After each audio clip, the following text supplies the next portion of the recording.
Well, we continue to follow developing news out of Bessemer. School Superintendent Dr. Dana Arriola named the lone finalist for the Gonzales Independent School District in Texas.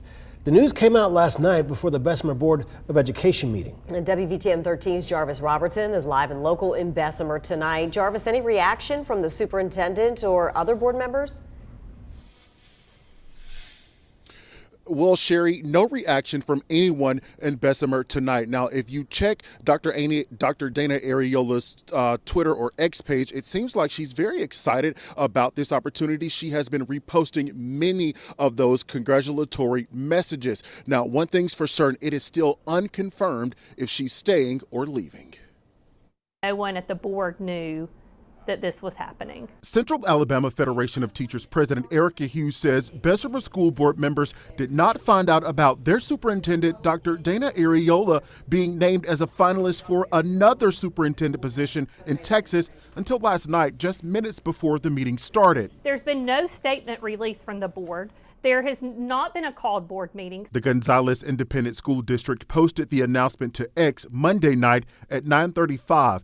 Hughes' main concern right now is that she says Dr. Arriola violated her contract by not telling the board within 7 days of interviewing somewhere else. If we're going to follow policy and procedures, why are we allowing a superintendent to continue to stay in a position after she has breached a contract? According to her LinkedIn profile, this is Arriola's first job as a superintendent.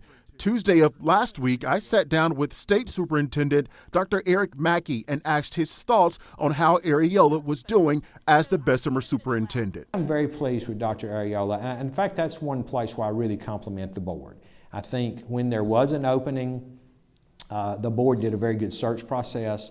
I think they found a good person. During last night's meeting, the board did not talk about the potential job offer to their superintendent, although Gonzales ISD website says they anticipate hiring her. If they were shocked you had a quorum, why did you not put that on the agenda and address it? Hughes is hoping the board will hold Dr. Arriola accountable. Central Alabama AFT urges Dr. Daniel Boyd and the Bessemer City Schools to call an emergency called board meeting and call for the resignation of Dana Arriola.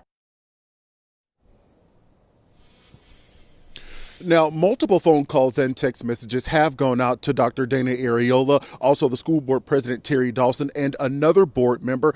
Earlier this afternoon, I did reach out to Dr. Eric Mackey's office for a comment. The next Bessemer Board of Education meeting is scheduled for March 18th. Reporting live in Bessemer tonight, I'm Jarvis Robertson, WVTM 13. Jarvis, thanks.